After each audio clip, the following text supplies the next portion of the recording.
Breaking news చూస్తున్నాం. ఇటు Mangli micro finance కేసులో బిగ్ ట్విస్ట్, షాకింగ్ నిజాలు చెప్పాడు ఇటు ఎకనామిక్ ఫైనాన్స్ డీసీపీ ముత్యం రెడ్డి.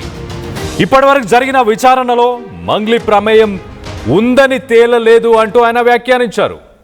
పరారీలో ఉన్న శివకుమార్ మంగ్లీ తమ్ముడా లేదా తెలీదు అంటూ చెప్పుకొస్తున్నారు. అంటే మంగ్లీ తమ్ముడు పేరు శివకుమార్, పరారీలో ఉన్న వ్యక్తి పేరు శివకుమార్, ఇద్దరు ఒకటా కాదా అని పోలీసులే తేల్చలేకపోతున్నారు.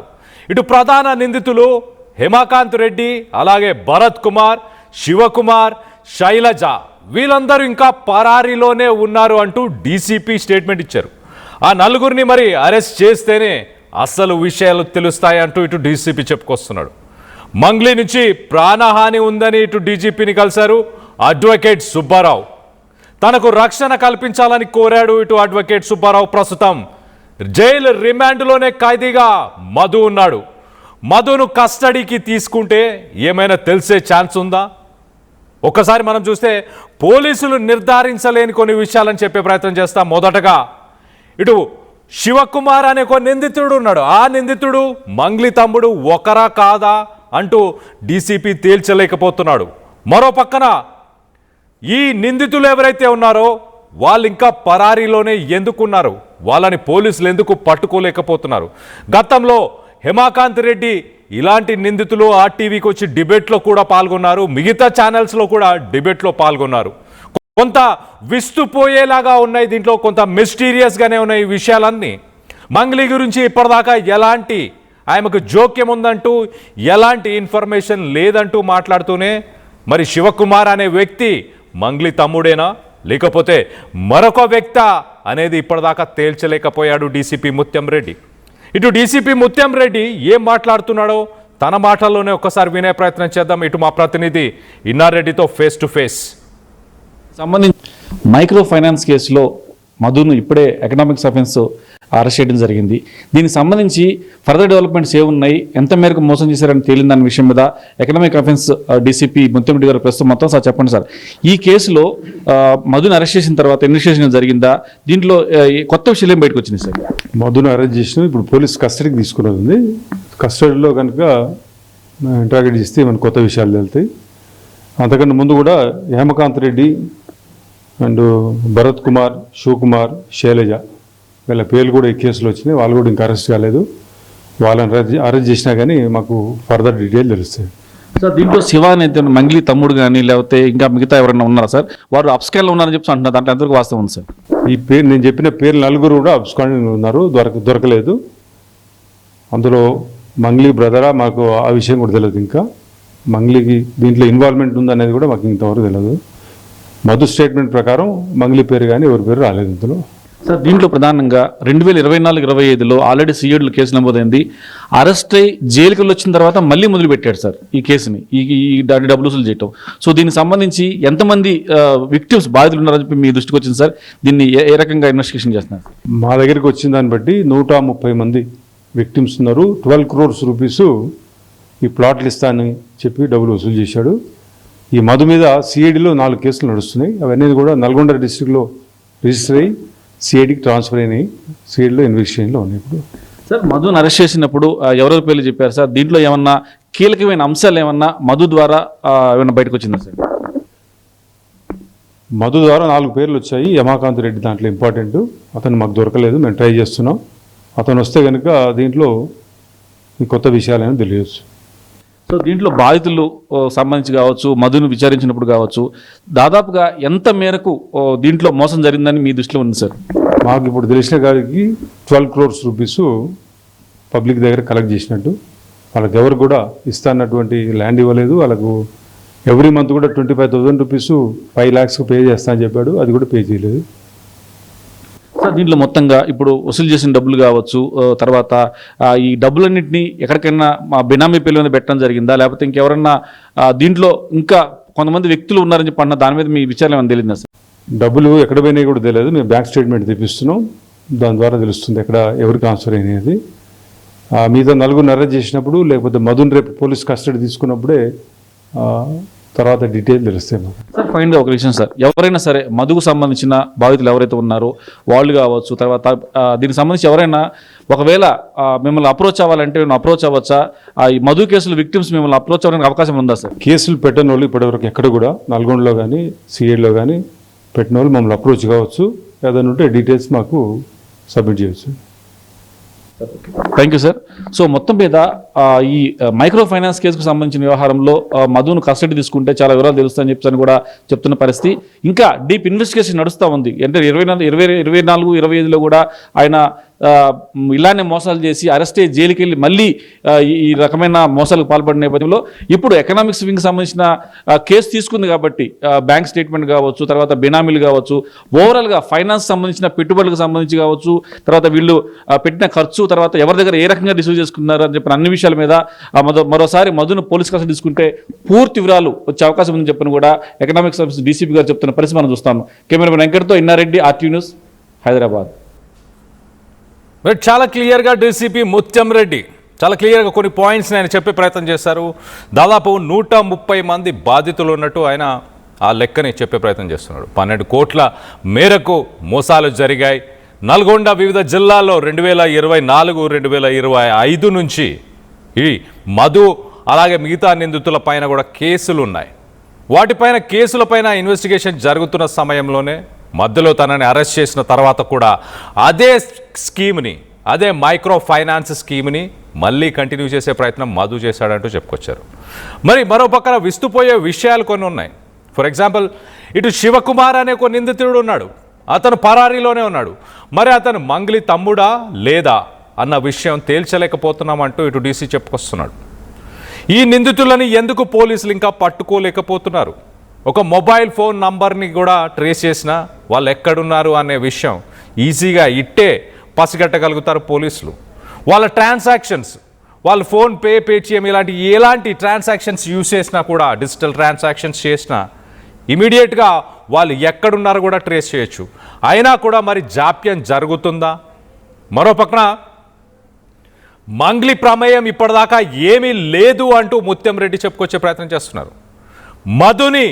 మధు ప్రస్తుతానికి ఇంకా జైల్లోనే ఉన్నాడు. మధుని కస్టడీలోకి తీసుకుంటే మధు చెప్పే విషయాలను బట్టి తర్వాత ఇన్వెస్టిగేషన్ ముందుకు సాగే అవకాశం ఉంది. మధు దగ్గర మొత్తం ఇన్ఫర్మేషన్ ఉంది. ఇటు హిమాకాంత్ రెడ్డి గురించి, అలాగే భరత్ కుమార్, శివకుమార్, శైలజ, ఈ నలుగురు గురించి, ఈ నలుగురు బాధ్యతలేంటి, ఈ స్కీమ్లో ఆ నలుగురు ఏం డబ్బులుని ఎలా మల్చారు, ఎక్కడ ఇన్వెస్ట్ చేశారు, ఎక్కడ దాచిపెట్టారు, అక్రమ ఆస్తులు ఏమైనా ఉన్నాయా, బినామీలు ఏమైనా ఉన్నారా, క్రిప్టో కరెన్సీ లాంటి దాంట్లో ఏమైనా ఇన్వెస్ట్ చేశారా, ఒక్క గజం భూమి కూడా ఎక్కడా కొనలేదంటూ ఇటు మధుకు సంబంధించిన బాధితులు ఇప్పటిదాకా చెప్పుకొస్తున్నారు. మొత్తానికైతే ఒక రియల్ ఎస్టేట్, మైక్రో ఫైనాన్స్, అలాగే సిమెంట్ ఫ్యాక్టరీలో ఇన్వెస్ట్మెంట్స్ చేస్తామని చెప్పి ఒక గజం భూమి కూడా ఎక్కడ కూడా కొనని సిట్యువేషన్. మరో పక్కన అడ్వకేట్ సుబ్బారావు గురించి ఒక్కసారి చూస్తే కనుక తనకు ప్రాణహాని ఉందంటున్నాడు. ఎవరి నుంచి ప్రాణహాని ఉంది, ఎందుకు భయపడుతున్నాడు అడ్వకేట్ సుబ్బారావు? ఇటు డీజీపీని కలిసి తనకి రక్షణ కల్పించాలంటూ మాట్లాడాడు. ఇటు RTVకి సంబంధించిన ప్రతినిధి నిర్మలతో సుబ్బారావు ఫేస్ టు ఫేస్. ఒక్కసారి సుబ్బారావు ఏం మాట్లాడాడు వినే ప్రయత్నం చేద్దాం. ఈ కేసులో మరి ఈ రోజు డీజీ గారిని కలవడానికి అడ్వకేట్ సుబ్బు రావడం జరిగింది. అసలు ఎందుకు కంప్లైంట్ ఇచ్చారు ఏంటి అని అడిగి తెలుసుకునే ప్రయత్నం చేద్దాము. ఏ పని మీద మీరు ఇప్పుడు డీజీ గారిని కలవడం జరిగింది? నేను ఇప్పుడు డీజీపీ గారిని కలవడానికి గల కారణం ఒకటే, మంగ్లీకి సంబంధించినటువంటి అనుచరులు ఎవరైతే ఉన్నారో వాళ్ళు బహిరంగంగా నన్ను కొడతాం, చంపుతాం అని బెదిరిస్తున్నారు. వాళ్ళకి సంబంధించిన బంజారా కమ్యూనిటీ పెద్దలందరూ కూడా నాకు బహిరంగంగా వార్నింగ్ ఇవ్వడం జరిగింది. అదే విధంగా కొంతమంది మీడియా మిత్రులను కూడా వాళ్ళు బహిరంగంగా బెదిరించడం జరిగింది. సో కాబట్టి ఇక్కడ నాకు రక్షణ కల్పించండి, నేను హైకోర్టులో కూడా వేసిన పిటిషన్లో నాకు రక్షణ కల్పించండి అని అన్నా. సో గౌరవ్ డీజీపీ గారిని కలవండి అని చెప్పారు. సో డీజీపీ గారిని నాకు రక్షణ కల్పించాల్సిన అవసరమై కలవడం జరిగింది. సో వాళ్ళు సానుకూలంగా స్పందించారు. కానీ మంగ్లీ ఒక పక్క ఇట్లా రమావత్ మధుతో కానీ వీళ్ళ బాధితులతో నాకు ఎటువంటి సంబంధం లేదు, నా పేరు చెప్పుకొని వాళ్ళని మోసం చేశారని కూడా డీజీపీని కలిసారు. ఇదివరకే కంప్లైంట్ కూడా ఇచ్చారు అడిషనల్ డీజీపీని కలిసి. ఆవిడ ఇచ్చిన కంప్లైంట్ నా దగ్గర ఉంది. బాధితుల మీద ఎవరి మీద కంప్లైంట్ ఇచ్చిందో మీరు చూపించాలి. ఎక్కడ కూడా ఆవిడిచ్చిన కంప్లైంట్ నేను మీకు ఇప్పుడే చూపిస్తా. అడ్వకేట్ సుబ్బు, హిమాకాంత్ రెడ్డి తప్ప ఎక్కడ భరత్ చౌహాన్ పేరు, శైలజ చౌహాన్ పేరు, వాళ్ళ తమ్ముడు పేరు, మధు పేరు ఎక్కడుందో మంగ్లీ గారిని నేను సూటిగా క్వశ్చన్ అడుగుతున్నా, చూపించాలి. ఎందుకు ఇంతవరకు వాళ్ళ మీద కేసు వేయలేదు? ఎందుకు ఇంతవరకు వాళ్ళ మీద చర్యలు తీసుకోమని ఎవరిని కలవలేదు? ఎందుకు కేసు వాదిస్తున్నటువంటి అడ్వకేట్ సుబ్బుయే కనబడుతుండో? అంటే కేసులు ప్రజల తరపున ఇక కేసులు వాదించి అడ్వకేట్ అందరి మీద కేసులు వేయండి ఇవిడ ఇండైరెక్ట్ గా పోర్ట్రే చేస్తున్నారా? చెప్పండి. సో ఇదంతా కూడా అనాగరిక చర్య, కుట్రలో భాగం. ఆవిడ దగ్గర నిర్దోషత్వం ఉంటే ప్రూవ్ చేసుకోమనండి. వాళ్ళ ప్రధాన నిందితుల మీద ఎందుకు కేసు పెట్టలేదు? ఎప్పటికైనా వాళ్ళ రోడ్డు మీదకి ఎందుకు తీసుకురాలేదు? ఆవిడ తలుచుకుంటే 5 నిమిషాల పని. సో ఇవన్నీ కూడా కావాలని చేస్తున్నటువంటి అనాగరిక చర్యలు, అనాగరిక చర్యలే. మరి ఇక్కడ కూడా వాళ్ళ సంఘం వాళ్ళే, వాళ్ళ గిరిజన సంఘం వాళ్ళే మంగ్లీకి మద్దతుగా ప్రెస్ మీట్లు పెడుతూ ఉన్నారు. ఆమె మీద మా తప్పుడు రాతలు రాసినా, తప్పుడు మాటలు మాట్లాడినా కానీ మేము యాక్షన్ తీసుకోక తప్పదు అని చెప్పేసి వార్నింగ్. వాళ్ళు ఏం యాక్షన్ తీసుకుంటారు? వాళ్ళు ఏమైనా పోలీసులా, కోర్టులా, లాయర్లా? ఏం యాక్షన్ తీసుకుంటారు? వీళ్ళంతా ఏంటంటే ఈ 5వ 10వ వేస్తే వచ్చే లాంటి వాళ్ళు పర్సనల్ గా నాకు తెలుసు. వాళ్ళకి సంబంధించినటువంటి ఎవరెవరి దగ్గర ఏమేమి బెదిరింపుడు చర్యలు చేసి డబ్బులు వసూలు చేశారో కూడా నాకు తెలుసు. వాళ్ళంతా ఏంటంటే పేడ్ ఆర్టిస్టుల లాగా. సో వాళ్ళకి నిజంగా చిత్తశుద్ధి ఉంటే వాళ్ళకి సంబంధించిన వాళ్ళు 80% మంది మోసపోయి ఉన్నారు. వాళ్ళందరినీ కూడా వాళ్ళ తరపున మాట్లాడమనండి. మీరు ఒట్టిపల్లి తాండాకి వెళ్ళండి, ఒద్దిపట్ల తాండాకి వెళ్ళండి, పలుగు తాండాకి వెళ్ళండి, పిఏపల్లికి వెళ్ళండి, గ్రౌండ్ లెవెల్ వర్క్ చేయండి. అప్పుడు మీరు మాట్లాడండి. వాళ్ళ నుంచి నాకు బెదిరింపులు, సో కాబట్టి వాళ్ళ నుంచి నాకు రక్షణ కల్పించండి అని చెప్పి ఈరోజు డీజీ గారిని కలవడం జరిగింది. బాధితులకు కూడా అండగా నిలబడతాను అని మంగ్లీ అన్నది. ఇప్పటి వరకు మరి బాధితుల పట్ల ఎవరికైనా కాల్ చేసి కానీ మాట్లాడడం కానీ ఇలాంటివి జరిగిందా? మీ వరకు వస్తాయి కదా. ఎవరండి? మంగ్లీ. ఎవరికి కలవలా. నేను అదే అంటున్నా, మంగ్లీ గారికి బహిరంగంగా నేను స్వాగతం పలుకుతున్నా.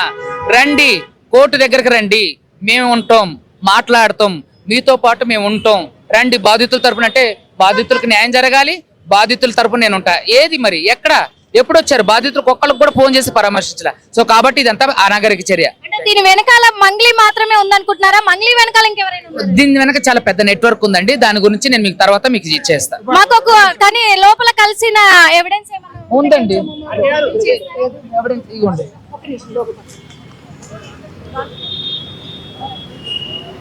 కలిసారు. ఏం చెప్పారు సార్? ఇక అన్ని కూడా నేను మీకు ప్రధాన మీడియాలో నేను ఇప్పుడు చెప్పే కదండి. సో మళ్ళీ కూడా రిలీజ్ చేస్తాను. ఓకే, నాకు ప్రాణహాని ఉంది అంటూ కూడా మరి అడ్వకేట్ సుబ్బు కంప్లైంట్ ఇవ్వడం కూడా జరిగింది మంగ్లీ నుంచి. అలాగే రమావతి మధు నుంచి కూడా నాకు ప్రాణహాని ఉంది కాబట్టి నేను కలవడం జరిగింది డీజీ గారిని. అందుకే డీజీ గారు కూడా నాకు హామీ ఇచ్చారు, కంపల్సరీ నీకు ప్రొటెక్షన్ ఇస్తామని చెప్పేసి కూడా చెప్పారు అని చెప్పేసి కూడా చెప్తూ ఉన్నారు.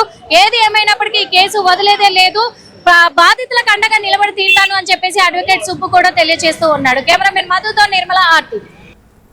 రైట్, ఇక్కడ సుబ్బారావు, అడ్వకేట్ సుబ్బారావు చాలా క్లియర్గా తనకి ప్రాణహాని ఉంది, మంగ్లీ తరఫున ఉన్న వ్యక్తుల నుంచి ప్రాణహాని ఉంది అంటూ చెప్పుకొచ్చే ప్రయత్నం చేస్తున్నాడు. అందుకే డీజీపీని కలిశాను. గతంలో మంగ్లీ ఏడీజీపీని కలిసి ఇచ్చిన కంప్లైంట్ డీటెయిల్స్ కూడా నా దగ్గర ఉన్నాయి. వాటిలో ఉన్న పేర్లు ఒకసారి చూస్తే ఇటు నా పేరు సుబ్బారావు, అలాగే మధు, మా ఇద్దరు పేర్లే ఉన్నాయి. ప్రధాన నిందితులైన హేమాకాంత్ రెడ్డి, భరత్ కుమార్, శివకుమార్, శైలజ పరారీలో ఉన్నారు. మరి అడ్వకేట్ సుబ్బారావు ఇక్కడ శివకుమార్ అంటూనే మంగ్లీ తమ్ముడు శివకుమార్ అంటూ ఇటు అడ్వకేట్ సుబ్బారావు చెప్తున్నాడు. మరి నిజంగానే మంగ్లీ తమ్ముడు శివకుమార్, ఆ శివకుమార్, ఈ నిందితుడు శివకుమార్ ఇద్దరు ఒకటేనా? మరొకన డీసీపీ ముత్యం రెడ్డి శివకుమార్ అనే వ్యక్తి ఎవరు అనేది మేము తేల్చలేకపోతున్నాం. మధుని కస్టడీకి తీసుకున్న తర్వాత మరింత డీటెయిల్డ్గా ఇన్వెస్టిగేషన్ చేస్తాం, అప్పుడు ఆ శివకుమార్ ఎవరు అనేది తేల్చే ప్రయత్నం చేస్తామంటూ ఇటు డీసీపీ చెప్పుకుంటున్నారు.